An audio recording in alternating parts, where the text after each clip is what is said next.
Hello guys, आप सभी का स्वागत है, आप सभी का वेलकम है मेरे यूट्यूब चैनल।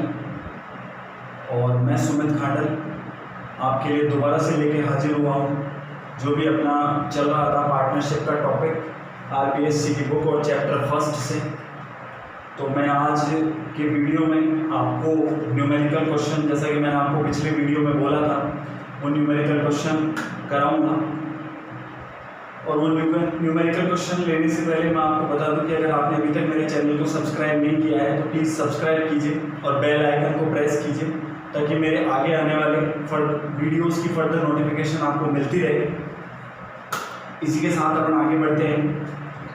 तो जैसा कि मैंने आपको बताया, बोर्ड पर भी लिखा हुआ है, आपको मैं बता रहा हूँ कि मैं चैप्टर फर्स्ट में चल रहा हूँ। आरबीएससी की बुक है, टॉपिक का नाम है पार्टनरशिप, और अपन फाइट करेंगे numerical question. Question number 1, question number 1, question number 2 और क्वेश्चन नंबर 3, ये तीनों क्वेश्चन आपस में कनेक्टेड है, आपस में मिले हुए हैं, आपस में जुड़े हुए हैं। तो फर्स्ट क्वेश्चन आएगा तो सेकंड आ जाएगा, सेकंड आएगा तो थर्ड आ जाएगा। तो इन तीनों क्वेश्चनों का पर्टिकुलर एक सेट बना हुआ है आपके न्यूमेरिकल क्वेश्चंस में। हालांकि वो बात अलग है कि इन तीनों क्वेश्चंस में किसी में आपको P&L एप्रोप्रिएशन अकाउंट पूछा है, किसी में आपको जनरल एंट्री पूछी है, किसी में आपको पार्टनर्स कैपिटल अकाउंट पूछा है, लेकिन ये क्वेश्चन आपस में अटैच है। और उनको अटैच करने वाला कौन है? उनको अटैच करने वाला एक ही अकाउंट है, P&L एप्रोप्रिएशन अकाउंट। इन तीनों को अटैच, यानी इस क्वेश्चन, इन तीनों क्वेश्चन में सेम क्या है? P&L appropriation account. P&L appropriation account बनाने का तरीका करीब करीब 80-90% सेम रहेगा, तीनों में कुछ चेंजेस आ सकते हैं। ठीक है, तो अपन लोग अब टाइम खराब ना करते हुए आगे बढ़ेंगे। और अपना जो क्वेश्चन नंबर 1 है वो मैं आपको थोड़ा सा उसको डिस्क्राइब कर देता हूँ। देखिए, सबसे पहले मैं आपको बता दूं कि थोड़ा सा मैं पीछे का बैकअप दे दूं आपको P&L एप्रोप्रिएशन का। सबसे पहले आपको P&L एप्रोप्रिएशन जब भी पूछा जाए तो आपको खुद को क्या एज्यूम करना है? फर्म। खुद को क्या मानना है? फर्म मानना है, पहली चीज। दूसरी चीज, P&L एप्रोप्रिएशन जो अकाउंट है वो किसके बेस पे बनता है? किसका एक्सटेंशन है, किसका पार्ट है? P&L अकाउंट का पार्ट है। तो P&L अकाउंट क्या करता है? जैसे पिताजी अपने बेटे को पॉकेट मनी देते हैं ताकि वो आगे के एक्सपेंसेस कर सके, खर्चे कर सके, या फिर अपना कोई काम कर सके, पढ़ाई कर सके, कहीं घूमने जा सके, उसी तरीके से P&L अकाउंट भी पिता की तरह, फादर की तरह अपने बेटे यानी P&L एप्रोप्रिएशन को क्या करता है? अमाउंट प्रोवाइड कराता है। उस अमाउंट का नाम क्या है? Net profit. यानी अगर मैं बुक की लैंग्वेज में बोलूं तो P&L अकाउंट क्या करता है? नेट प्रॉफिट डिटरमाइन करके किसमें ट्रांसफर कर देता है? P&L appropriation. तो P&L एप्रोप्रिएशन क्या बन गया? P&L अकाउंट का एक्सटेंशन बन गया, उसी का विस्तार बन गया, उसी का पार्ट बन गया, उसी का हिस्सा बन गया। ठीक है, तो सबसे पहले जो P&L एप्रोप्रिएशन है उसको नेट प्रॉफिट डिटरमाइन होकर उसको मिल जाता है। इस क्वेश्चन में मिलेगा, लेकिन P&L एप्रोप्रिएशन को नेट प्रॉफिट मिलने के बाद P&L एप्रोप्रिएशन को, उस अमाउंट को क्या करना होता है? पार्टनर्स के बीच में डिवाइड करना होता है। तो P&L एप्रोप्रिएशन अपनी मर्जी से काम नहीं करता, वो किस पे डिपेंड होता है? भाई जाहिर सी बात है, वो किस पे डिपेंड होता है काम करने के लिए? वो डिपेंड होता है पार्टनरशिप डीड पे। पार्टनरशिप डीड पे, यानी पार्टनरशिप डीड क्या होता है? मैंने अपने पिछले वीडियो में भी आपको बताया। पार्टनरशिप डीड को मैं और इजी लैंग्वेज में लिख देता हूं, कॉन्ट्रैक्ट। और ये कॉन्ट्रैक्ट क्या होता है? रिटर्न होता है। क्या होता है? रिटर्न होता है। अब जाहिर सी बात है कि P&L अकाउंट का एक्सटेंशन क्या बना? P&L appropriation account. भाई P&L अकाउंट ने नेट प्रॉफिट डिटरमाइन करके कहां ट्रांसफर किया? P&L एप्रोप्रिएशन में ट्रांसफर किया, राइट। अब P&L एप्रोप्रिएशन को आगे काम करने के लिए किसकी रिक्वायरमेंट होती है? पार्टनरशिप डीड की। ठीक है, अब आपके सामने दो केस आते हैं। पार्टनरशिप डीड या तो हो सकता है कि पार्टनरशिप डीड बना हुआ हो, पार्टनरशिप डीड मेंटेन कर रहे हो, या फिर पार्टनरशिप डीड मेंटेन नहीं कर रहे हो। ये चीज़ आपको क्वेश्चन में अच्छे से पढ़नी पड़ेगी कि क्वेश्चन में पार्टनरशिप डीड बना हुआ है या पार्टनरशिप डीड नहीं बना हुआ। ये चीज़ आपको खुद से पढ़नी होगी, कोई नहीं बताएगा आपको। मान लो एक पल के लिए मैं आपको बता दूँ, लेकिन इन फ्यूचर जब आप क्वेश्चन फाइट करेंगे, क्वेश्चन करेंगे, तो आपको खुद ही देखना होगा कि पार्टनरशिप डीड बना हुआ है या नहीं बना हुआ। तो अब आपके मन में ये आ रहा होगा, आप मुझे कमेंट करके बता सकते हैं। मान लीजिए आपको कोई चीज़ समझ में नहीं आया या कोई चीज़ आपको प्रॉब्लम करे, तो आप मुझे कमेंट करके बता सकते हैं।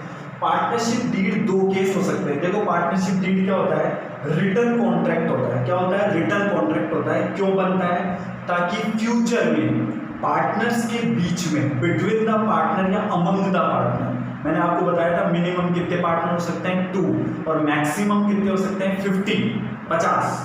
तो पार्टनर्स के बीच में यदि फ्यूचर में कोई डिस्प्यूट होता है, कोई विवाद होता है, तो उसको सॉर्ट आउट कैसे करते हैं? डीड के अकॉर्डिंग। और जाहिर सी बात है कि अगर पार्टनर्स के बीच में क्या बना हुआ है? डीड बना हुआ है, कॉन्ट्रैक्ट बना हुआ है, तो डिस्प्यूट होगा ही, सीधी सी बात है। तो पार्टनरशिप डीड अगर नहीं बना हुआ होगा, मान लीजिए, वैसे तो क्वेश्चन में सब में बना हुआ है, लेकिन अगर मान लो पार्टनरशिप डीड नहीं बना हुआ होगा, तो क्वेश्चन में साफ साफ बोलेगा कि पार्टनर्स के बीच में among the partner partnership deed नहीं है। वो आपको खुद से पढ़ना पड़ेगा क्वेश्चन। और ये जो लाइन है ना, ये डीड नहीं वाली, ये डीड वाली लाइन अक्सर वो लास्ट में छुपा के रखता है। लास्ट में जो एग्जामिनर होता है वो लास्ट में छापेगा कि मतलब उनके पार्टनर्स के बीच में, अमंग द पार्टनर या पार्टनर्स के बीच में क्या नहीं है साहब? पार्टनरशिप डीड नहीं है। और बच्चा उसको पढ़े बिना ही क्वेश्चन करना स्टार्ट कर देता है, वो गलती है। तो आपको क्वेश्चन को ढंग से पढ़ना पड़ेगा कि पार्टनरशिप डीड मेंटेन किया हुआ है या नहीं किया हुआ, ठीक है। अब P&L एलोकेशन को काम करने के लिए किसकी जरूरत होती है? पार्टनरशिप डीड की। मैं थोड़ा सा इसके बारे में बता दूं, फिर अपन क्वेश्चन में चलेंगे फटाफट। पार्टनरशिप डीड क्वेश्चन को करने के लिए जरूरी है, बच्चों को पता होना चाहिए कि पार्टनरशिप डीड कैसे काम आता है। तो पार्टनरशिप डीड क्या होता है? कॉन्ट्रैक्ट होता है, रिटर्न होता है, ताकि फ्यूचर में कोई डिस्प्यूट ना हो। इसमें रूल्स एंड रेगुलेशन लिखे जाते हैं, वो आपको मोटा मोटी थोड़ा बता देता हूँ मेन में। सबसे पहला पॉइंट है कि किसी पार्टनर को सैलरी मिलेगी या नहीं, किसी पार्टनर को बोनस मिलेगा या नहीं, या किसी पार्टनर को कमीशन मिलेगा या नहीं, यानी किसी पार्टनर को सैलरी मिलेगी या नहीं, बोनस मिलेगा या नहीं, कमीशन मिलेगा या नहीं। ये चीज़ कहाँ डिटरमाइन होती है, कहाँ लिखी जाती है? पार्टनरशिप डीड में। यानी मैं आपको बता दूं, ये जो सैलरी, बोनस, कमीशन है, ये किसी, देखो पार्टनरशिप है तो पार्टनरशिप में प्रॉफिट हर पार्टनर को मिलता है, इंटरेस्ट भी सबको मिलता है। मैं आपको बता दूं, क्योंकि जैसे इंटरेस्ट ऑन कैपिटल है, अब हर पार्टनर क्या लगाता है? कैपिटल लगाता है। हर पार्टनर क्या लगाता है? कैपिटल लगाता है। तो इंटरेस्ट ऑन कैपिटल सबको मिलेगा, लेकिन ये जो सैलरी, बोनस, कमीशन है, ये किसी स्पेशल पार्टनर को मिलेगी। जैसे मान लो 3 पार्टनर है, A, B, C, तो जरूरी नहीं है कि A, B, C 3 पार्टनर है, A, B और C 3 पार्टनर है, there are 3 partner A, B, C। तो इसने भी कैपिटल लगाई, इसने भी कैपिटल लगाई और इसने भी कैपिटल लगाई, कैपिटल सबने लगाई। तो इंटरेस्ट ऑन कैपिटल, शॉर्ट में लिख रहा हूँ IOC, इंटरेस्ट ऑन कैपिटल तीनों को मिलेगा। यानी इंटरेस्ट ऑन कैपिटल क्या हो गया? कॉमन हो गया। लेकिन सैलरी, बोनस, कमीशन, ये 3 चीज ऐसी है जो जरूरी नहीं कि सबको मिले, जरूरी नहीं कि सबको मिले। साहब क्यों? ऐसा क्यों? इसके पीछे रीजन है कि सैलरी, बोनस, कमीशन उसको ही मिलता है जो या तो अपने आप में क्वालिफाइड हो। जैसे मान लो कोई पार्टनर है, वो CA हो सकता है, वो लॉयर हो सकता है उसको मार्केटिंग का नॉलेज हो सकता है वो सेल्स का टारगेट पूरा करता हो सकता है वो कहीं से परचेज ऑर्डर लाता हो, कुछ भी एक्स्ट्रा उसमें एक्टिविटी हो, एक्स्ट्रा टैलेंट हो, है ना। तो CA हो सकता है, वो MBA हो सकता है, CS हो सकता है, कुछ भी हो सकता है। तो फिर उस पार्टनर को स्पेशल हो गया तो उस पार्टनर को क्या मिलेगी, सैलरी मिल सकती है, बोनस मिल सकता है, कमीशन मिल सकता है। ठीक है, तो जाहिर सी बात है कि मान लो फर्म के अंदर 5 पार्टनर है, there are 5 partner in the firm, तो किसको मिलेगी किसको नहीं मिलेगी वो सब किस में डिस्क्राइब किया जाता है, किस में बताया जाता है, पार्टनरशिप डीड में, ताकि फ्यूचर में क्या ना हो, डिस्प्यूट ना हो। अच्छा, जो सैलरी है वो पर एनम मिलेगी या पर मंथ मिलेगी, ये चीज भी लिखी जाती है, क्योंकि क्वेश्चन में आपको ध्यान से पढ़ना है कि सैलरी पर एनम ले रहा है या पर मंथ ले रहा है, ये चीज आपको स्पेशली ध्यान रखनी है। तो मैं रिपीट कर रहा हूँ कि जैसे कैपिटल है वो सब लगाते हैं, ए ने भी लगाई, बी ने भी लगाई, सी ने भी लगाई, तो इंटरेस्ट ऑन कैपिटल, ये शॉर्ट में लिखा है मैंने, इंटरेस्ट ऑन कैपिटल सबको मिलेगा, लेकिन सैलरी बोनस कमीशन एक ऐसी चीज है जो स्पेशल पार्टनर को ही मिलेगी, और वो चीज कहाँ लिखी हुई रहती है, डीड में। तो ये पहला पॉइंट हो गया जो डीड में लिखा हुआ रहता है। डीड में पहला पॉइंट क्या लिखा हुआ रहता है कि सैलरी बोनस कमीशन मिलेगा, और मिलेगा तो किसको मिलेगा। ठीक है, दूसरी चीज इंटरेस्ट ऑन कैपिटल, जो हमारे मेन चीज आएगी वो आएगी interest on capital, interest on capital. ठीक है, तीसरी चीज जो मैं बोर्ड पे लिख रहा हूं वो लिख रहा हूं interest on drawing, interest on drawing, interest on drawing. चौथी चीज जो मैं यहां लिख रहा हूं वो लिख रहा हूं प्रॉफिट डिस्ट्रीब्यूशन। ये मैं आपको देखिए, वैसे तो आपके पार्टनरशिप डीड में अराउंड 25 यानी 25 के लगभग आइटम है, लगभग अराउंड बता रहा हूँ मैं अप्रॉक्स, जो आपकी बुक में मेंशन है आपके फर्स्ट चैप्टर में कि पार्टनरशिप डीड में 25 के आसपास आइटम लिखे जाते हैं पार्टनर्स के द्वारा, पार्टनर्स में लिखते हैं 20-25 आइटम, जिन जिन पे फ्यूचर में डिस्प्यूट हो सकता है वो सब आइटम इसमें आते हैं। लेकिन मैं क्वेश्चन को करने के लिए क्या क्या आइटम आपको जानना जरूरी है वो बता रहा हूँ अभी। तो जाहिर सी बात है, एक तो उसमें प्रॉफिट डिस्ट्रीब्यूशन रेशियो, ठीक है, और फिफ्थ आ गया आपका interest on loan, interest on loan. Sixth आता है right of operation, right of operation of business, right of operation of business. तो पहली चीज पार्टनरशिप डीड बना हुआ है तो उसमें मेन ये चीजें होगी, और नहीं बना हुआ वो भी मैं आपको यही बता दूंगा। तो पार्टनरशिप डीड जो है उसमें सबसे पहले क्या प्रेस्क्राइब होता है कि पार्टनर को सैलरी बोनस कमीशन मिलेगा या नहीं मिलेगा, मिलेगा तो पर एनम मिलेगा, पर मंथ मिलेगा, पर डे मिलेगा, कैसे मिलेगा, वो सारी चीज डीड में मेंशन होती है, जिससे क्या होता है फ्यूचर में at the end of year dispute नहीं होता। सेकेंड आइटम आता है interest on capital. Interest on capital क्या होता है कि जैसे पार्टनर्स है तो पार्टनर्स क्या करते हैं, पार्टनरशिप फॉर्म में जब एंटर होते हैं तो क्या लेके एंटर होते हैं, कैपिटल लेके एंटर होते हैं, कैपिटल लेके एंटर होते हैं, तो बदले में वो फर्म से क्या लेते हैं, इंटरेस्ट लेते हैं। बट जाहिर सी बात है, अगर मैं पार्टनर हूँ और मैंने फॉर्म में क्या किया, इन्वेस्ट किया, पैसा लगाया, इन्वेस्ट किया, तो बदले में फर्म मुझे क्या देगी, इंटरेस्ट देगी। तो इंटरेस्ट ऑन कैपिटल मिलेगा या नहीं मिलेगा, कितना मिलेगा, मान लो परसेंटेज तो होती है ना, इसकी परसेंटेज तो होती है, तो 6% मिलेगा, 7% मिलेगा, 10% मिलेगा, 12% मिलेगा, वो इसमें मेंशन होता है डीड में। नंबर 3 आता है इंटरेस्ट ऑन ड्राइंग। देखिए ड्राइंग्स आपकी 11th क्लास में भी आई थी और कैपिटल भी आपकी 11th क्लास में आई थी। ड्राइंग्स क्या होती है, सबसे पहले ड्राइंग्स का मतलब है कि जैसे फर्म है तो फर्म में क्या करते हैं, जैसे पार्टनर ने इन्वेस्ट करी कैपिटल, तो पार्टनर क्या कर सकता है, अपने पर्सनल यूज के लिए, अपने प्राइवेट यूज के लिए कैपिटल को फर्म से निकाल भी सकता है, मतलब अमाउंट जो है वो विड्रॉ कर सकता है, किस यूज के लिए, पर्सनल यूज के लिए, प्राइवेट यूज के लिए। तो जाहिर सी बात है, अगर पार्टनर ने ड्राइंग्स करी है, पैसे निकाले हैं, पर्सनल यूज के लिए पैसा विड्रॉ किया है, तो पार्टनर को उस पर क्या देना पड़ेगा, इंटरेस्ट देना पड़ेगा।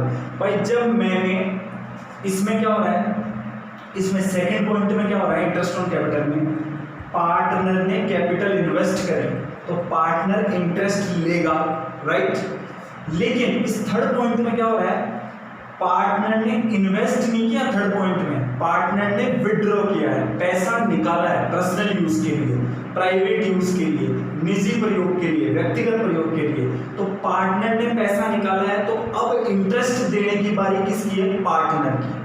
यहाँ पे इस पॉइंट में सेकंड पॉइंट में यहाँ मैं लिख दूं इंटरेस्ट पेड बाय फर्म। ठीक है, ये जो सेकंड पॉइंट आपका है इसमें इंटरेस्ट कौन पेड करेगी? फर्म। और इस थर्ड पॉइंट में आपका इंटरेस्ट कौन पे करेगा?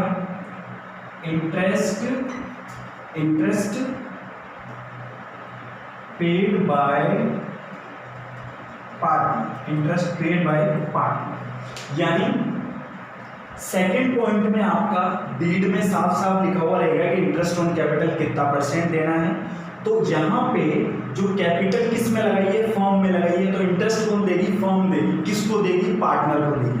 और थर्ड जो केस है आपका, उसमें ड्राइंग किसने करी है? पार्टनर ने करी है, तो इंटरेस्ट कौन देगा? पार्टनर देगा। किसको देगा? फर्म को देगा। तो यहाँ मैंने सेकंड पॉइंट में लिख दिया है इंटरेस्ट कौन पेड करेगी? फर्म। किसको पेड करेगी? पार्टनर को। और थर्ड पॉइंट में interest paid by partner, interest कौन पेड करेगा? पार्टनर। किसको पेड करेगा? फर्म। ठीक है, तो यहाँ पे भी जो है वो थर्ड पॉइंट की परसेंटेज वगैरह लिखी हुई रहती है पार्टनरशिप डीड में। हालांकि इंटरेस्ट ऑन ड्राइंग का और इंटरेस्ट ऑन कैपिटल का, इन दोनों का अच्छा खासा टॉपिक दिया हुआ है अंदर एग्जांपल्स में, फर्स्ट चैप्टर में अच्छा खासा टॉपिक है, वो भी अपन लेंगे एक दिन। इंटरेस्ट ऑन कैपिटल के भी बहुत अच्छे एग्जांपल है और इंटरेस्ट ऑन ड्राइंग के भी बहुत अच्छे। इंटरेस्ट ऑन ड्राइंग का मुझे पता है टाइम के बेसिस पे होता है, 6 मंथ, 3 मंथ, 9 मंथ, वो अपन लेंगे आगे के क्वेश्चंस में, या मैं आपको पर्सनली बताऊंगा टॉपिक वाइज कि इंटरेस्ट ऑन कैपिटल ले रहा हूँ आज या इंटरेस्ट ऑन ड्राइंग ले रहा हूँ, वो आपको मैं बताऊंगा आगे आने वाले वीडियोज में शेयर करूंगा। ठीक है, फोर्थ पॉइंट जो डीड में लिखा हुआ रहता है वो हमारा लिखा हुआ रहता है profit distribution ratio. Profit distribution ratio का मतलब है कि जैसे मान लीजिए आपके तीन पार्टनर है एक्स, वाई, जेड, तो मान लीजिए प्रॉफिट कितना भी हो सकता है at the end of year, तो उनके बीच में प्रॉफिट को डिवाइड करने का क्या है? रेशियो। ये पहले ही डिसाइड हो जाता है और कहाँ लिख देते हैं? डीड के अंदर। तो मान लो उनके बीच में रेशियो कितना है? 1:1:1। उनके बीच में रेशियो कितना है? 1:1:1। और उन्होंने उसको कहाँ रख दिया? डीड में लिख दिया पहले से। यानी वो प्रॉफिट को कैसे बांटेंगे? इक्वली। प्रॉफिट को कैसे बांटेंगे? इक्वली बांटेंगे। तो जैसे मान लो 60,000 का प्रॉफिट हुआ, तो इक्वली कैसे बांटेंगे? 20,000 तो एक्स लेगा, 20,000 ये लेगा, 20,000 ये लेगा। ठीक है, मैं बताता हूँ आपको 60,000 के प्रॉफिट को कैसे बांटेंगे। जैसे एक्स है, जैसे एक्स का नंबर आया, एक्स पार्टनर है, वो कितना लेगा? 60,000 का 1/3 यानी 20,000। फिर वाई कितना लेगा? वही 60,000 का 1/3 यानी फिर से 20,000। और जेड भी ऐसे ही लेगा 60,000 का 1/3 यानी 20,000। ठीक है, जरूरी नहीं कि रेशियो 1:1:1 ही हो, 5:3:2 भी हो सकता है, 2:3:5 भी हो सकता है। पार्टनर मतलब 3 की जगह 4 भी हो सकते हैं, ऐसा कोई फिक्स नहीं है कि इनके बीच में रेशियो नहीं है। तो जो भी प्रॉफिट डिवाइड करने का रेशियो हो वो डीड के अंदर या फोर्थ पॉइंट में मेंशन कर देते हैं। फिर interest on loan. Interest on loan जो है वो परसेंटेज मेंशन होती है, मैं आपको बता देता हूँ। इंटरेस्ट ऑन लोन क्या होता है कि जैसे पार्टनर है, उसने जब पार्टनरशिप में एंटर किया था तो उसने फर्म में क्या इन्वेस्ट करी थी? कैपिटल इन्वेस्ट करी थी। क्या इन्वेस्ट करी थी? कैपिटल। अब जाहिर सी बात है कि जैसे मान लो कोई पार्टनर है, जैसे मान लो मैं पार्टनर हूँ, तो मैंने साल भर पहले फर्म में एंट्री ली थी, तो मैंने क्या लगाई थी? कैपिटल लगाई थी। क्या इन्वेस्ट करी थी? कैपिटल इन्वेस्ट करी थी।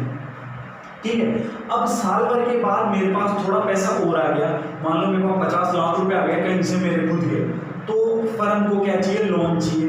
तो मैंने फर्म को बोला कि आप कहीं बाहर से क्यों लेते हो, मैं आपको प्रोवाइड करा दूंगा पैसे, और इंटरेस्ट रेट भी मैं आपसे कम लूँगा, क्योंकि अपने मतलब जानकार है, अपने एक ही फर्म में बैठते हैं।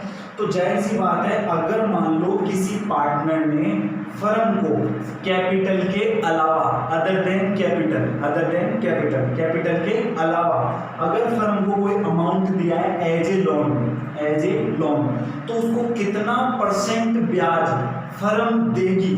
कितना % ब्याज फर्म देगी? भाई फर्म को तो लोन चाहिए, वो किसी बैंक से ले तो ब्याज देना है, किसी पार्टनर से ले तो ब्याज देना है, तो फर्म उसको कितना ब्याज देगी या नहीं देगी वो चीज डीड में प्रेस्क्राइब कर देते हैं पहले से, ताकि फ्यूचर में कोई डिस्प्यूट ना हो।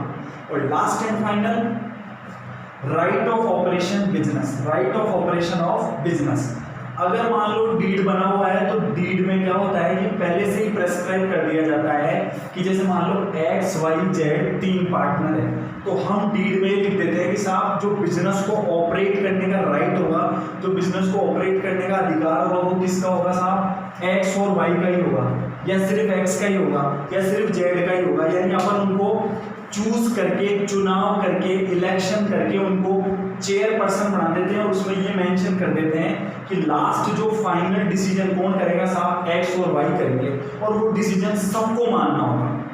तो वो चीज क्या है कि ऑपरेशन, बिजनेस को ऑपरेट कौन करेगा, कैसे करेगा, वो चीज क्या है डीड में प्रेस्क्राइब कर देते हैं।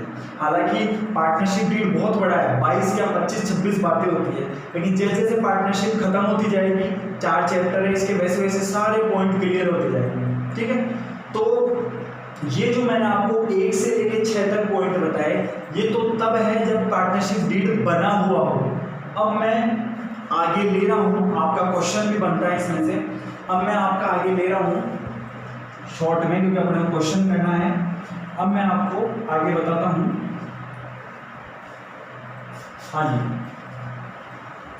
अब आगे आता है कि ये तो अपन ने क्या पढ़ा, जब पार्टनरशिप डीड बना हो। अब ये मान के चलो कि आपका जो क्वेश्चन है या आपका जो थ्योरी कराया, मान लो आपके partnership deed not maintain by partners, not maintain by partners. Partners जो है वो पार्टनरशिप डीड को मेंटेन नहीं करते, यानी पार्टनरशिप डीड नहीं बना हुआ हो, तो उस केस में क्या करेंगे, उस केस में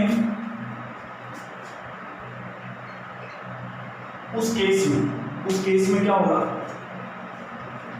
उस केस में आपका पहला पॉइंट आता है, no bonus salary commission, no bonus, ये लिखा है मैंने, no bonus salary commission allowed by firm to partners.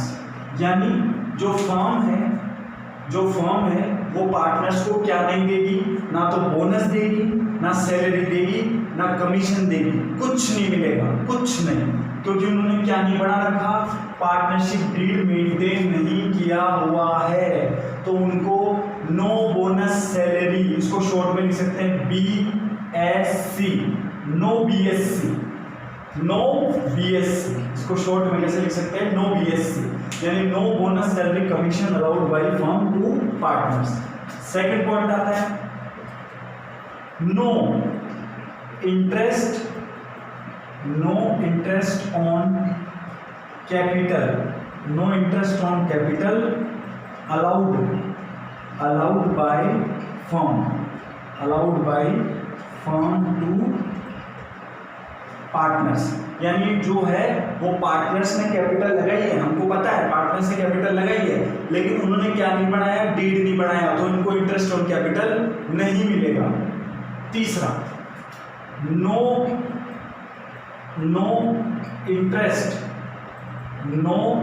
Interest on drawing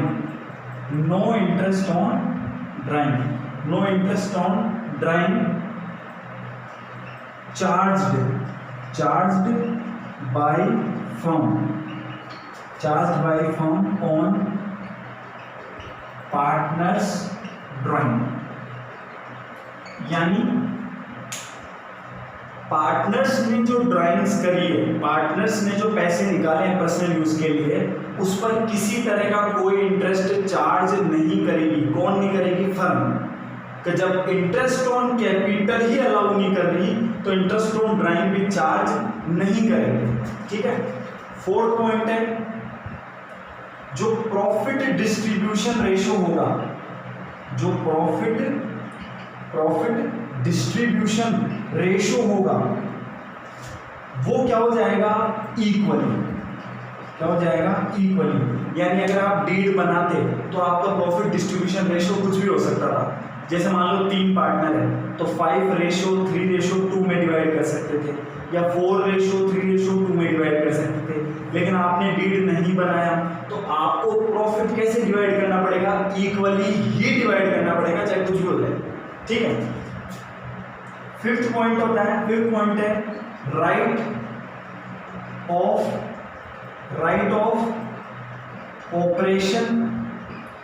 right of operation of business. यानी अगर मान लो जो पार्टनर्स है वो क्या मेंटेन करते हैं, डीड, तो वो क्या करते हैं कि चूज करते हैं इलेक्शन से, और किसी पार्टनर, भाई सारे पार्टनर तो एक साथ मालिक नहीं बन सकते ना, कि मेरी भी मानो, मेरी भी मानो, मेरी भी मानो। देखो जो फाइनल डिसीजन होता है वो, जैसे अपने देश में भी अगर सभी लोग नेता बन जाएंगे तो फिर हो गया डिसीजन। अपने को भी एक राष्ट्रपति, प्रधानमंत्री, मुख्यमंत्री या जो भी होता है वो पर्टिकुलर जगह का 1% डिसाइड किया हुआ है ना, अपन ने इलेक्ट करके, चूज करके। तो वैसे ही अगर डीड बना हुआ होता है तो उन पार्टनर्स में से चूज कर लिया जाता है कि ये बंदे, ये पार्टनर फर्म का क्या करेंगे, ऑपरेशन करेंगे, चलाएंगे, संचालन करेंगे। ठीक है।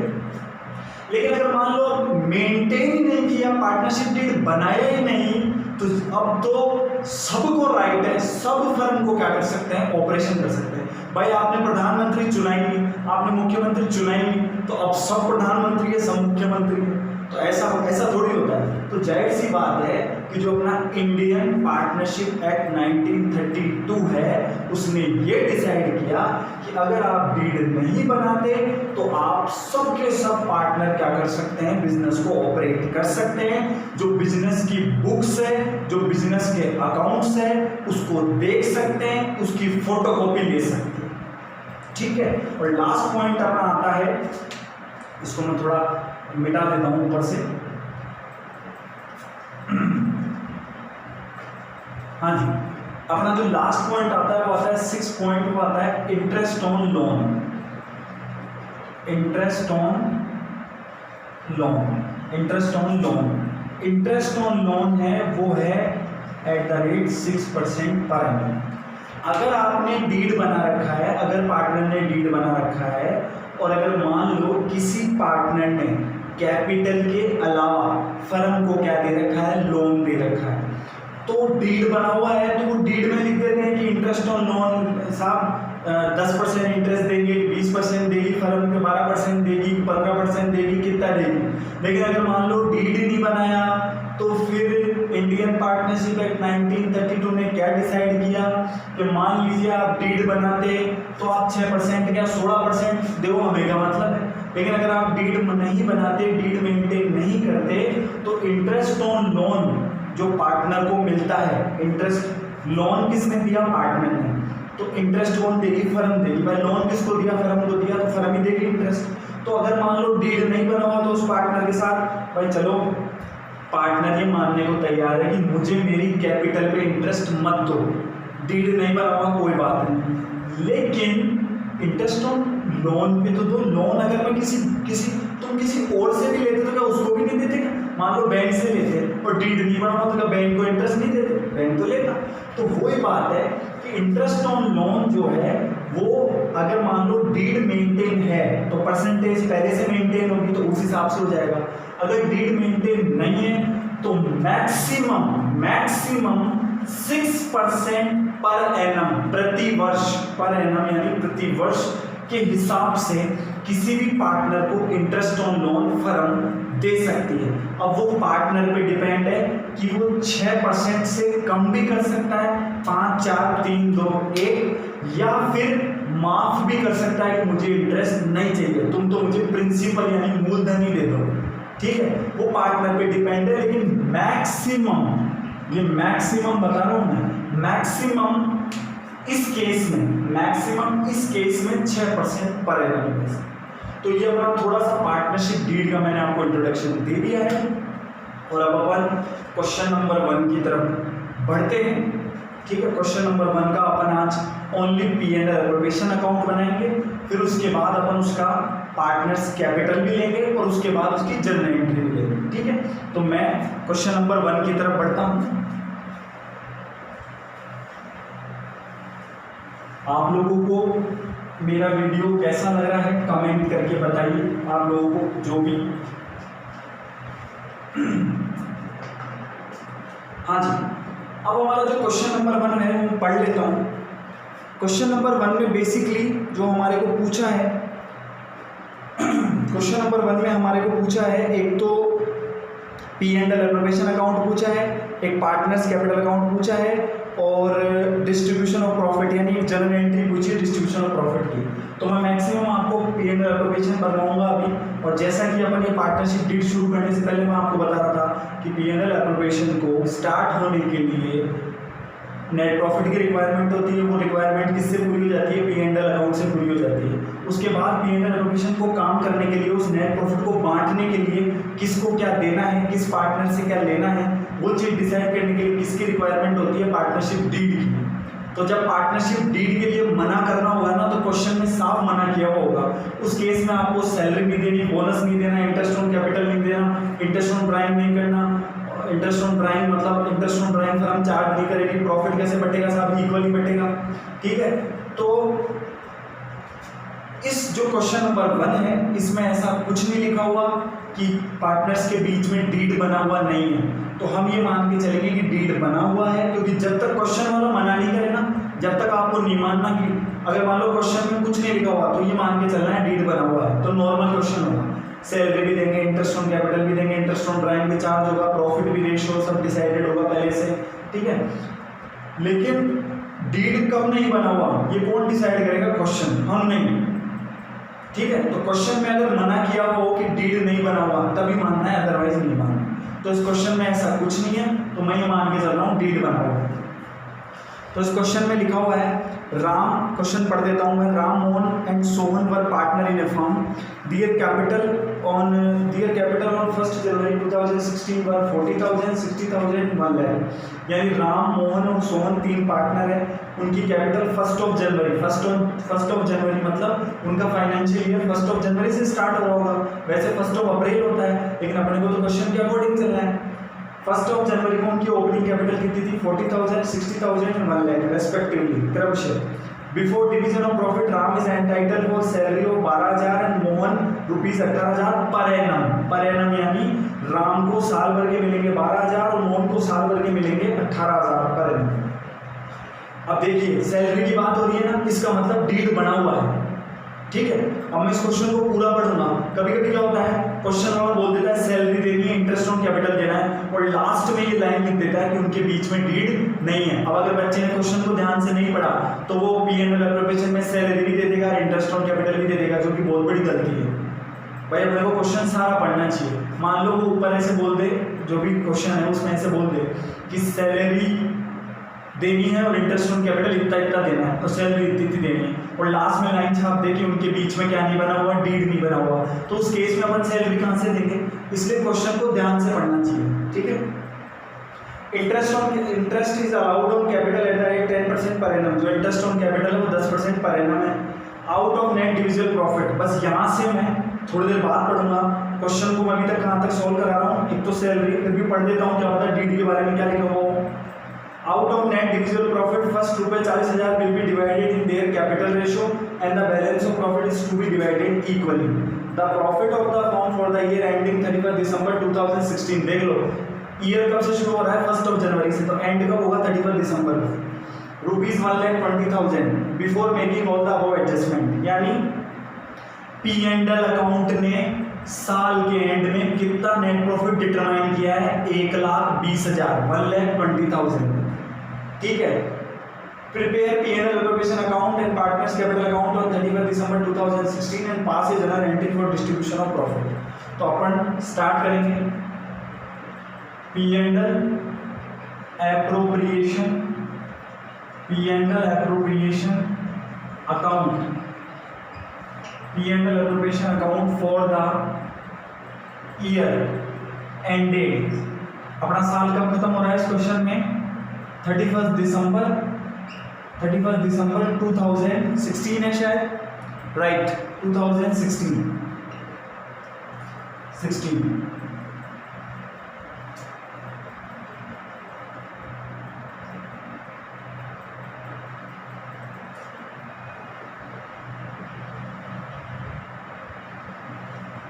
This is our D R portion, ये हमारी डी आर साइड है और ये हमारी सी आर साइड है। ये हमारा पर्टिकुलर्स, ये आपने 11th क्लास में देख लिया होगा। ये रुपीज़ है, अमाउंट जो है वो इंडियन रुपीज़ में होगा, तो अमाउंट रुपए में, फिर वापस से पर्टिकुलर्स और ये अमाउंट रुपीज़ में, ठीक है। हालांकि इन चीज़ों से कुछ नहीं होता, लेकिन जो बच्चा 100 आउट ऑफ 100 की तैयारी कर रहा है उनके लिए छोटी छोटी चीज़ें बहुत ज़रूरी है। तो मेरे लिए तो आप सभी 100 आउट ऑफ 100 की तैयारी कर रहे हो, तो ये चीज़ें बहुत ज़रूरी है इनको लिखना। तो सबसे पहले क्वेश्चन मैंने पढ़ लिया है। क्वेश्चन में ये कहीं नहीं लिखा हुआ कि डीड नहीं बना हुआ, तो मैं ये मान के चलूँगा डीड बना हुआ है। तो सबसे पहले पी एंड एल एप्रोप्रिएशन कौन बनाती है? P and L appropriation account कौन बनाती है? Firm. P and L appropriation बनाते समय खुद को क्या मानना है? फर्म मानना है। खुद को क्या मानना है? फर्म। मैं आपको पिछले वीडियो में बता चुका हूँ, ठीक है। खुद को क्या मानना है? फर्म मानना है। अब P and L appropriation account को बनाने के लिए अपने पास 2-3 तरीके। कैसे बनाएं? तरीका नंबर एक, आपकी जो आरबीएससी की अकाउंटेंसी की बुक है उसके पेज नंबर 5 पे पी एंड एल एप्रोप्रिएशन का क्या दे रखा है? फॉर्मेट। उस फॉर्मेट में से देखें और इसको बनाएं। तरीका नंबर 1। तरीका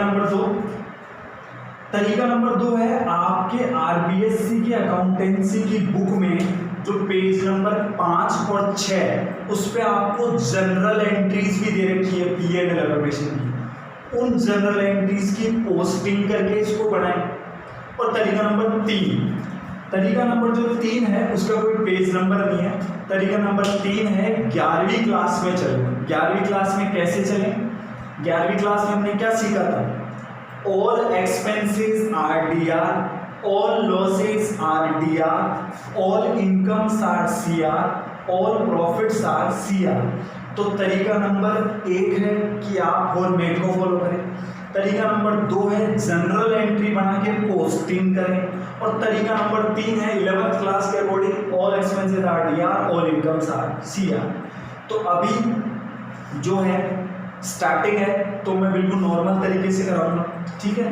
तो बस आप ये चीज़ ध्यान रखना कि खुद को क्या मानना है? फर्म मानना है। पी एंड एल एप्रोप्रिएशन कौन बनाती है? फर्म बनाती है। खुद को पार्टनर नहीं मानना, ठीक है। तो मैंने आपको 3 तरीके बता दिए हैं, तीनों में से आप कोई सा भी ज्वाइन कर सकते हैं। तो सबसे पहले नेट प्रॉफिट कितना है? नेट प्रॉफिट हमारे को क्वेश्चन में दे रखा है, आपको मैंने पढ़ाया था, और आप क्वेश्चन को नीचे से लगभग दूसरी तीसरी लाइन में आपको नेट प्रॉफिट दे रखा है 1,20,000, ठीक है। तो नेट प्रॉफिट, ठीक है। अब नेट प्रॉफिट दे रखा है 1,20,000, तो उसको इसमें कैसे लिखेंगे मैं बताता हूँ आपको, ध्यान से देखना। मैं इधर जनरल एंट्री लिख रहा हूँ, फिर मिटा देंगे, है ना, फिर क्योंकि अपने को पोस्टिंग तो यहाँ करनी है। अब ये जो जनरल एंट्री हो कैसे बनेगी, देखो मैं बिल्कुल बेसिकली नीचे से सिखाऊंगा कैसे। कि एक जनरल एंट्री होती है देने वाला, भाई प्रॉफिट दिया किसने? 1,20,000 का प्रॉफिट डिटरमाइन किसने किया? किसने दिया? पी एंड एल अकाउंट ने। और किसने लिया? एप्रोप्रिएशन ने। तो देने वाला तो डेबिट हो जाएगा और लेने वाला क्या हो जाएगा? क्रेडिट हो जाएगा। यानी अगर मैं शॉर्ट में देख लूँ तो मेरी एंट्री कुछ इस तरीके से बन सकती है, debtor to creditor, debtor to creditor, debtor to creditor. यानी देने वाला तो डेबिट और लेने वाला क्रेडिट। तो यहाँ पे प्रॉफिट देने वाला कौन है? प्रॉफिट डिटरमाइन करने वाला कौन है? P and L account. कौन है? P and L account. कौन है? P and L account. और क्रेडिटर कौन है? P and L appropriation, P and L appropriation. तो अगर 1,20,000 की या नेट प्रॉफिट ट्रांसफर करने की अगर मैं एंट्री देखूं तो नेट प्रॉफिट ट्रांसफर करने की एंट्री मेरे ख्याल से आपके पेज नंबर 5 और 6 पे जो जनरल एंट्री दे रखी है ना, उनमें नहीं है। एग्जाम्पल में जरूर मिल जाएगी, उनमें नहीं है एंट्री। पेज नंबर 5 और 6 पे जो आपको जनरल एंट्रीज दे रखी है, तो इसकी जो एंट्री बनती है, इसको सीखने का तरीका ये है कि साहब 1,20,000 का नेट प्रॉफिट किसने दिया? P&L अकाउंट ने दिया। ठीक है, किसने दिया? P&L अकाउंट ने। और किसको दिया? P&L एप्रोप्रिएशन को। तो देने वाला मतलब डेटर और लेने वाला मतलब क्रेडिटर। तो देने वाला कौन है? P&L account. और लेने वाला कौन है? P&L एप्रोप्रिएशन का। तो एंट्री क्या बनी? देने वाला डेबिट और नीचे टू लेने वाला, यानी डेटर अकाउंट दिया टू क्रेडिटर। तो डेटर कौन है? P&L account. और क्रेडिटर कौन है? P&L appropriation account. मतलब ये तो किसका? ये तो कौन हो गया? पिताजी, पापा। ये तो कौन हो गया? पापा। और ये कौन हो गया? बेटा, SON। तो एंट्री क्या बन गई? पापा अकाउंट दिया टू बेटा, टू सन, सन यानी बेटा। तो यहाँ पे पापा कौन है? P&L account. और बच्चा कौन है? P&L appropriation. तो डेटर अकाउंट दिया टू क्रेडिटर। अब डेटर कौन है? P&L। और क्रेडिटर कौन है? P&L appropriation account. तो अपनी जो एक्चुअल एंट्री बनेगी, मैं आपको एंट्री भी सिखा रहा हूँ, अपनी जो एक्चुअल एंट्री बनेगी वो इस तरीके से बनेगी। P&L अकाउंट दिया टू P&L एप्रोप्रिएशन अकाउंट 1,20,000। हालांकि आपको इस क्वेश्चन में जनरल एंट्री पूछिए, एक एंट्रीज नहीं पूछी, मैं तो आपको बता रहा हूँ बेसिकली। तो P&L अकाउंट दिया टू P&L एप्रोप्रिएशन अकाउंट। ठीक है,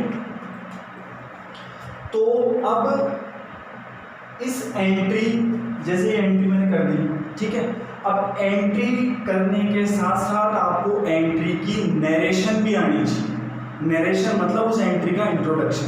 तो बहुत ही इजी वे में मैं इसकी नरेशन लिखूंगा। क्या लिखूंगा? Being net profit, being net profit transferred, being net profit transferred to P&L appropriation, P&L appropriation account.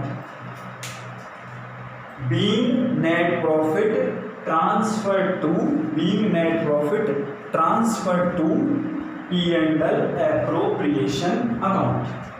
यानी जो नेट प्रॉफिट है वो हमने कहाँ ट्रांसफर कर दिया? P&L appropriation. अब इस एंट्री की पोस्टिंग करो।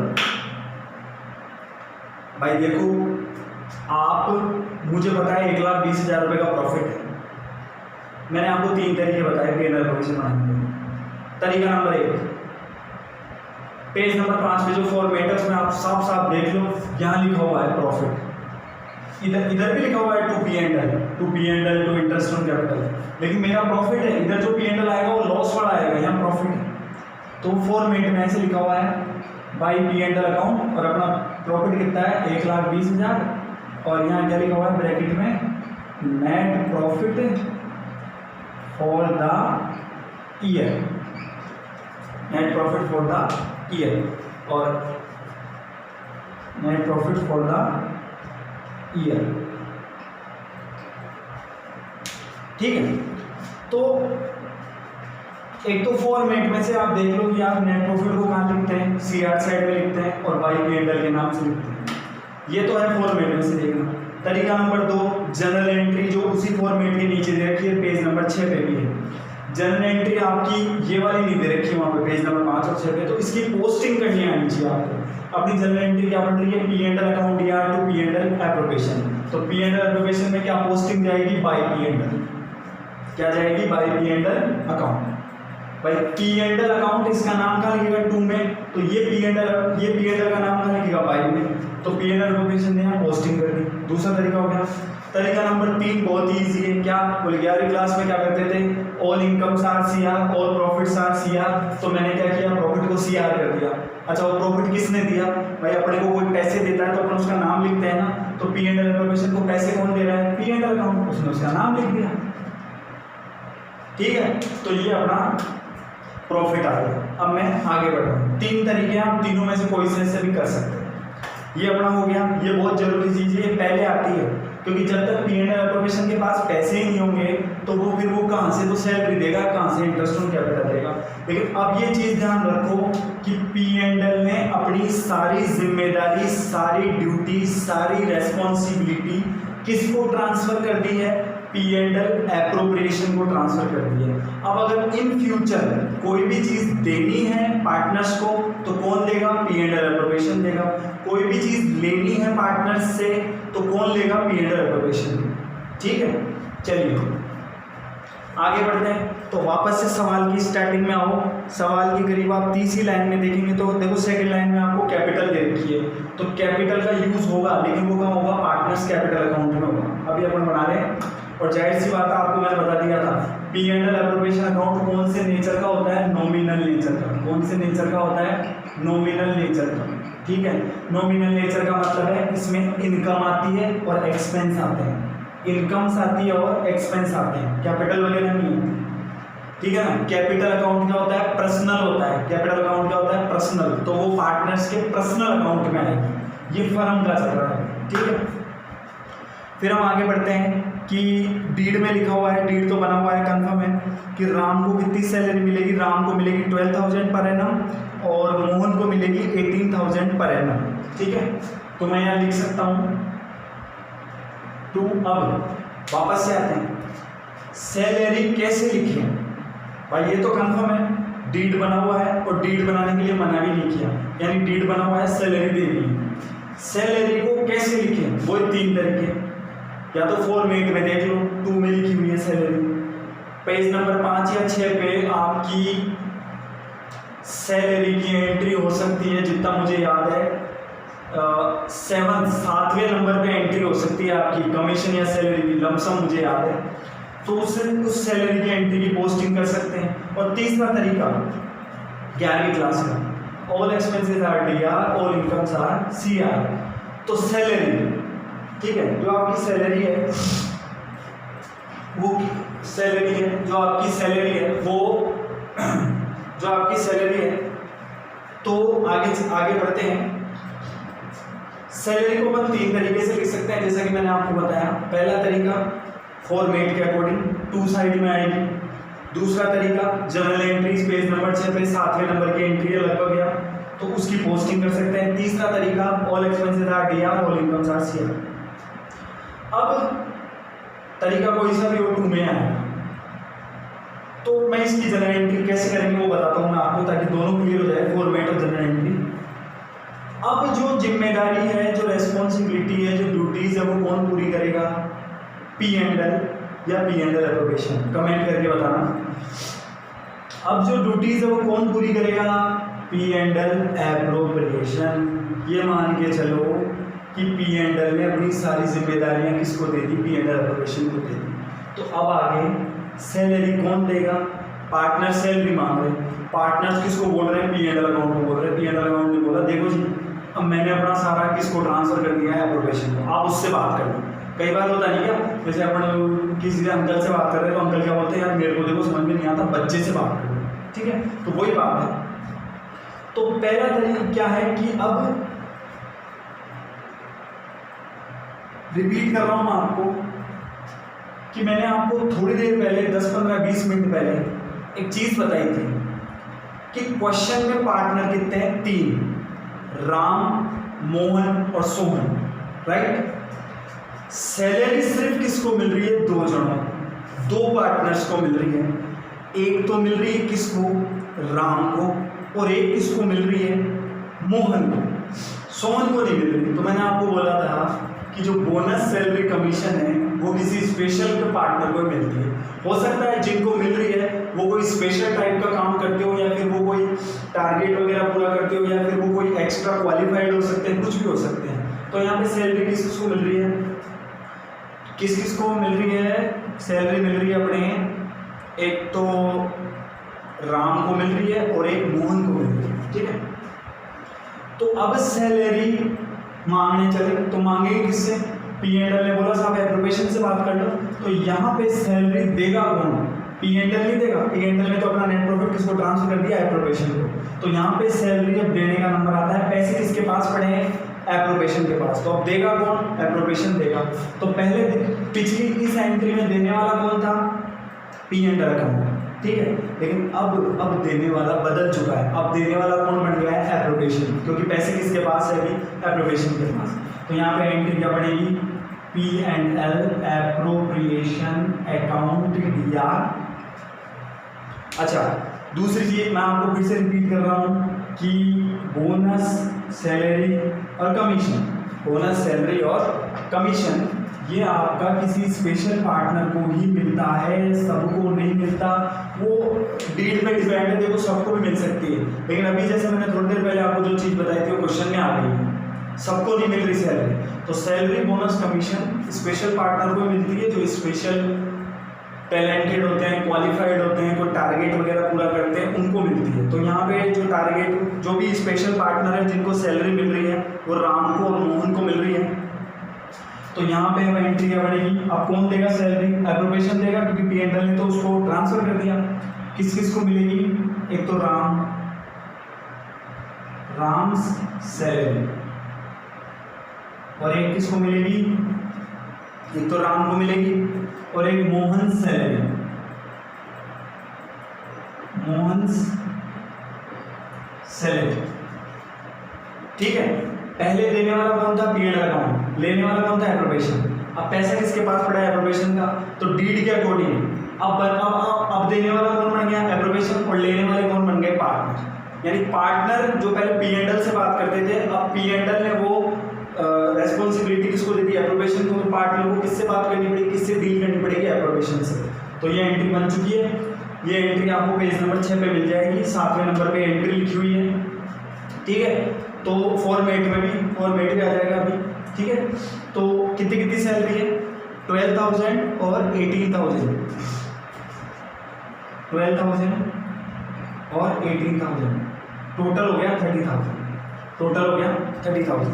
अब इसकी नरेशन बहुत इजी है। इसकी नरेशन है being salary transfer to P and L appropriation account. Being salary transfer to P and L appropriation account. Transfer वाला वर्ड बढ़िया है, being salary transfer to P and L appropriation account. अच्छा, ये मैंने general बना ली। अब इसकी पोस्टिंग कर लो। तो पी एंड एल एप्रोप्रिएशन में पोस्टिंग कहाँ जाएगी? इधर आएगी 2 में, ठीक है। एक चीज ध्यान रखना, जो 2 में होता है ना वो 2 में ही आता है, जो 2 में होता है वो 2 में ही आता है। तो यहाँ क्या लिखेंगे? 2 राम्स। अभी फॉर्मेट के अनुसार आ जाओ, वो तो जनरल पोस्टिंग आ रही है, फॉर्मेट भी आ जाएगा इसमें। फॉर्मेट में आप चेक कर सकते हो पेज नंबर 5 पे। 2 राम्स सैलरी, एक साथ भी लिख सकते हैं, मैं अलग अलग लिख रहा हूँ। और 2, या इसको ऐसे भी लिख सकते हैं, ऐसे भी लिख सकते हैं, अलग अलग भी लिख सकते हैं और ऐसे भी लिख सकते हैं। 2 पार्टनर्स, 2 पार्टनर्स सैलरी, किस किस की? राम की और मोहन की, ठीक है। राम की कितनी है? 12 और 18 पर एनम ही है, और अपन जो अकाउंट बना रहे हैं वो भी साल भर का बना रहे हैं, और सैलरी भी साल भर की है। तो कहीं 12 मंथ से मल्टीप्लाई मत कर लेना, 12 मंथ से तब मल्टीप्लाई होगा जब पर मंथ हो, ठीक है। इनको ऐड कर लो, कितने हो गए? 30,000, ठीक है। ये हो गया अपना सैलरी। अब फॉर्मेट के हिसाब से कैसे करेंगे? आप फॉर्मेट देख लो पेज नंबर 5 पे, सैलरी 2 में लिख रखी है, ठीक है। दूसरा तरीका मैंने क्या बताया? पेज नंबर 6 पे जर्नल उठाओ, उसकी पोस्टिंग करके देख लो, हो गया। तीसरा तरीका कौन सा बताया? खुद को क्या मानो? फर्म। खुद को क्या मानो? फर्म। फर्म सैलरी देगी, लेगी नहीं, फर्म सैलरी देगी, किसको देगी? पार्टनर को। तो फर्म के लिए तो क्या हो गया? खर्चा, एक्सपेंस, और एक्सपेंसेस आ दिया, बस, और एक्सपेंसेस आ दिया, लिख दिया, बैठ गया, ये हो गया। अब अगला आता है इंटरेस्ट ऑन कैपिटल। डीड में क्या लिखा हुआ है? इंटरेस्ट ऑन कैपिटल कितना देना है? 10% देना है। इंटरेस्ट ऑन कैपिटल कितना देना है? 10% देना है। Interest on capital 10%। अब कैपिटल कितनी कितनी लगाइए आप लोग किताब में देख सकते हैं। राम ने लगाई है 40, 60 और 1 लाख। तो इंटरेस्ट ऑन कैपिटल में इधर निकाल देता हूँ साइड में, इंटरेस्ट इधर जगह नहीं है, दूसरी जगह निकाल देता हूँ। इंटरेस्ट ऑन कैपिटल इधर निकाल देता हूँ, फिर मिटा दूंगा। राम, मोहन और सोहन, राम, मोहन और सोहन। अब देखो मैंने आपको बताया था bonus salary commission special partner को मिलती है, जबकि इंटरेस्ट ऑन कैपिटल सबको मिलेगा। क्यों मिलेगा? कैपिटल सबने लगाई, ठीक है। तो और यहाँ जनरल एंट्री में भी देख सकते हैं आप, जनरल एंट्री में बाकायदा मैंने पार्टनर का नाम स्पेसिफाई किया है। किसकी सैलरी? राम की। किसकी सैलरी? मोहन की सैलरी, ठीक है। किसकी सैलरी है? राम की सैलरी है। किसकी सैलरी है? मोहन की सैलरी, ठीक है।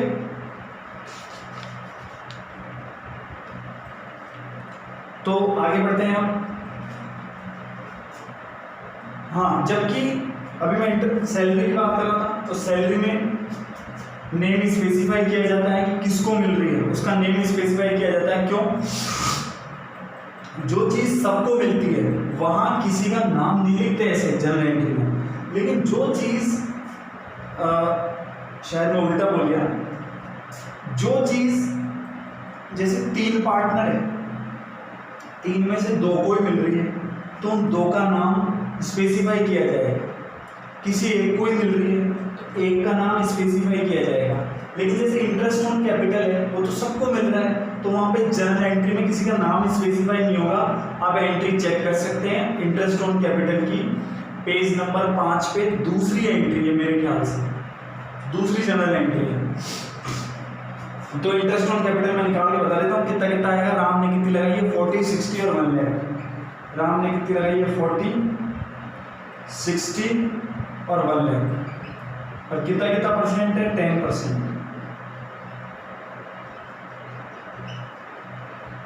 ये निकाल लीजिए आप।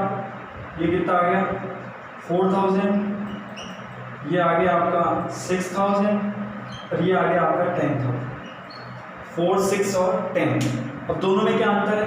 सैलरी सिर्फ 2 जनों को मिल रही है, ठीक है। और जनरल एंट्री बनाते समय आप ध्यान रखना कि आपको जब भी आप बोनस सैलरी और commission, I repeat, bonus salary और कमीशन की जब आप एंट्री बनाएंगे तो उसमें पार्टनर का नाम आपको लिखना ही है, जैसे मैंने लिख रखा है। P&L एप्लीकेशन अकाउंट दिया to Ram salary, to Shyam salary, किसको मिल रही है उसका नाम आएगा। क्यों आएगा? क्योंकि बोनस सैलरी कमीशन किसी स्पेशल पार्टनर को ही मिलती है।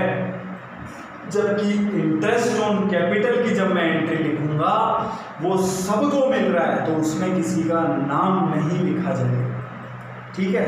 तो इंटरेस्ट ऑन कैपिटल मैंने निकाल दिया है 4000, 6000, 10,000। मैं इसको मिटा देता हूँ। Interest on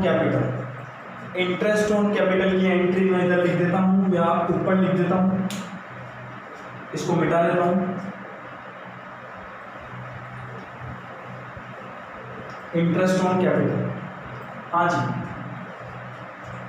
interest on capital की एंट्री बनेगी। अब देखिए एंट्री को आप रटो मत, ठीक है। पहली चीज एक माइंड में रखो कि अब कोई भी चीज देगा कौन? एप्रोप्रिएशन। और कोई भी चीज लेगा कौन? एप्रोप्रिएशन, ठीक है। तो इंटरेस्ट ऑन कैपिटल आप कमेंट करके बताना इंटरेस्ट ऑन कैपिटल पार्टनर की इनकम है या एक्सपेंस है। तो अभी मैं बता देता हूँ अभी के लिए आपको कि इंटरेस्ट ऑन कैपिटल जो है वो मैं लिख देता हूँ कि 2 चीज़ आपकी, ये तो है इंटरेस्ट ऑन कैपिटल, शॉर्ट में लिखते हैं IOC, और ये है इंटरेस्ट ऑन ड्राइंग, IOD। तो ये तो है फर्म, और ये कौन है? पार्टनर।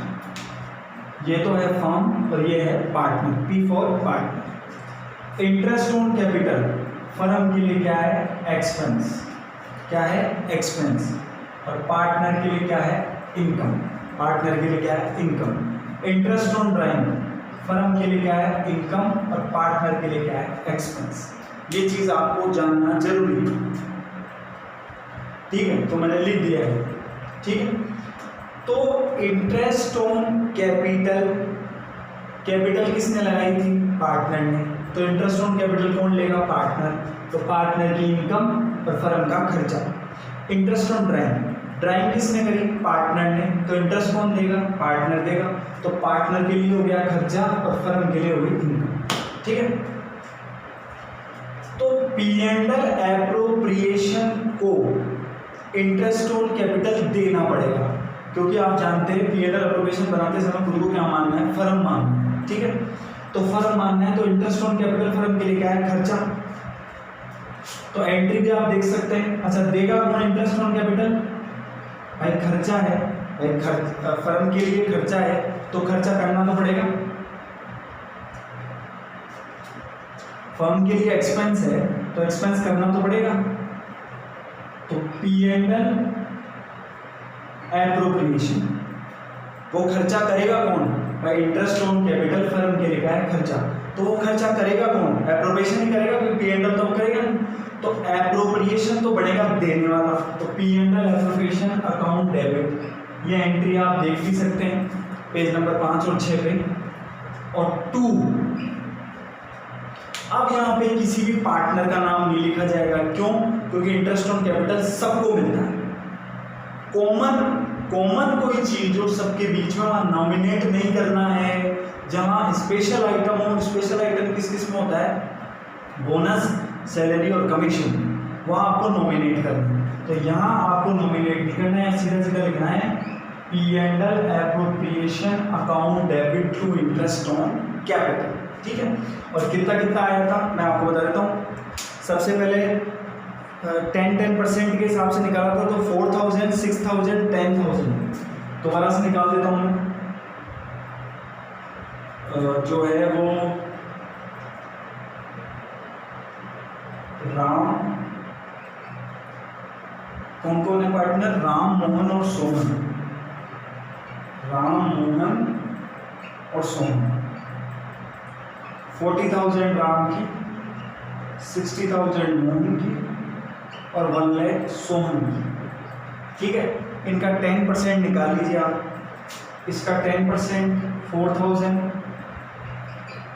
इसका 10% 6,000 और इसका 10% जो है वो 10,000।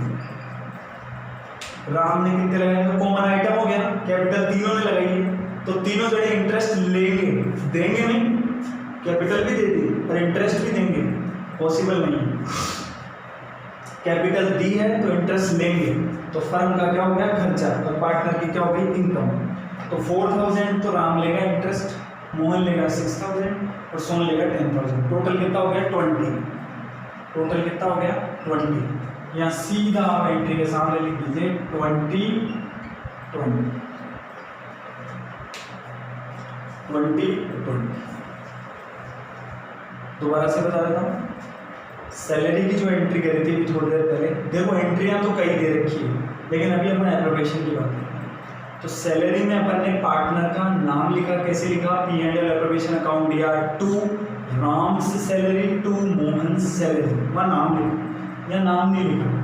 रीज़न क्या है, ये चीज़ कॉमन है, और जो चीज़ कॉमन होती है वहाँ नाम नहीं लिया जाता, लेकिन जहाँ किसी को स्पेशलाइज किया जाता है वहाँ नाम लेके बोला जाता है। तो सैलरी सबको मिलती ना, तो वहाँ नाम नहीं आता, लेकिन दो को मिल रही तो क्या है, ठीक है। नरेशन क्या बनेगी, आप खुद को भी आनी चाहिए। मैंने अभी पिछली नरेशन क्या लिखी, सैलरी की क्या लिखी थी, being salary transfer to P&L appropriation account, तो इसकी क्या लिखेंगे, being interest on capital transfer to P&L appropriation account. ठीक है, ये तो हो गई जनरल, ये जनरल हो गई। आप जनरल एंट्री पेज नंबर 5 और 6 के हिसाब से करिए। अब इसको पोस्ट करो तो 2 में आएगा, पोस्टिंग कर लो इसी एप्रोप्रिएशन की 2 में आएगी, to interest on capital account. सबको मिलेगा राम, मोहन और सोहन, राम, मोहन और सोहन। इसको मिलेगा 4,000, 6,000, 10,000 और ये टोटल हो गया 20।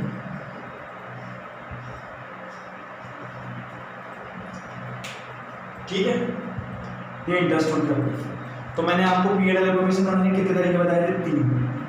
पहला तरीका, पेज नंबर 5 पे फॉर्मेट में जाओ, फॉर्मेट में आपको ये चीज़ बाय में मिलेगी, नेट प्रॉफिट ये 2 में मिलेगी, ये भी 2 में मिलेगी, ये तो हो गया फॉर्मेट। फिर दूसरा तरीका, आप जनरल एंट्री कर सकते हैं, पेज नंबर 5 पे ही दे रखी है इसकी जनरल एंट्री, नीचे की तरफ शायद दूसरी या तीसरी एंट्री है, उस एंट्री को हम लिख सकते हैं, उसकी पोस्टिंग कर सकते हैं, करती। तीसरा तरीका, 11वीं क्लास, खुद को क्या मानना है? फर्म, और फर्म के लिए आईओसी क्या है? एक्सपेंस है, तो डेबिट में लिख दिया। सैलरी भी एक्सपेंस थी, ये भी एक्सपेंस है, ये भी देनी पड़ेगी फर्म को, मतलब सैलरी भी कौन देगी? फर्म देगी। किसको देगी? पार्टनर को, खर्चा हो गया। और इंटरेस्ट ऑन कैपिटल भी कौन देगी? फर्म देगी। और एक चीज़ मैंने आपको सबसे इंपॉर्टेंट क्या बताई, जो चीज़ सबको ना मिले, स्पेशल आई पार्टनर को ही मिले, वहाँ नाम लिखा जाता है जनरल एंट्री करने में, आप खुद भी देख लेंगे। और जो चीज़ कॉमन हो वहाँ नाम नहीं आता। ठीक है, तो ये अपना जो क्वेश्चन नंबर 1 है वो आधा खत्म हो गया है। आधा मतलब मैंने ये लिख दिया है, प्रॉफिट लिख दिया, और ये सैलरी वगैरह, इंटरेस्ट ऑन कैपिटल। अब इसका जो बचा हुआ पार्ट है वो मैं आपको नेक्स्ट वीडियो में कराऊंगा। जो भी मेरा नेक्स्ट वीडियो आएगा वो इसी हफ्ते आएगा, तो इस वीक में आ जाएगा मैक्सिमम, पर इस वीक में आपके कंफर्म आ जाएगा संडे से पहले। तो इसका जो भी पार्ट बच गया वो मैं आपको नेक्स्ट वीडियो में बताऊंगा। ठीक है, आई होप आपको अच्छा लगे, समझ में आए। और अपना लेक्चर ख़त्म करने से पहले मैं आपको यही बोलना चाहूँगा कि जिसने मेरा चैनल अभी तक सब्सक्राइब और लाइक, बेल आइकन को प्रेस नहीं किया है वो कर दें, ताकि आपको मेरी फर्दर नोटिफिकेशन, जैसे ये सवाल है या फिर इससे आगे आने वाले क्वेश्चन है, या फिर मान लीजिए कॉन्सेप्ट है कोई भी, तो वो आपको मिलते रहे। इसके लिए आप सब्सक्राइब कीजिए, बेल आइकन को प्रेस कीजिए, लाइक शेयर करते रहिए, ताकि आपका सपोर्ट मुझे मिलेगा तो मैं और भी ज़्यादा कोशिश करूँगा। इसी के साथ मैं आपका सुमित खांडल अपनी क्लास को यहीं एंड करता हूँ, और अपना जो भी इसका बचा हुआ पार्ट है वो अपना नेक्स्ट वीडियो में कंफर्म आएगा। इसी के साथ बहुत बहुत धन्यवाद। Stay safe, stay home.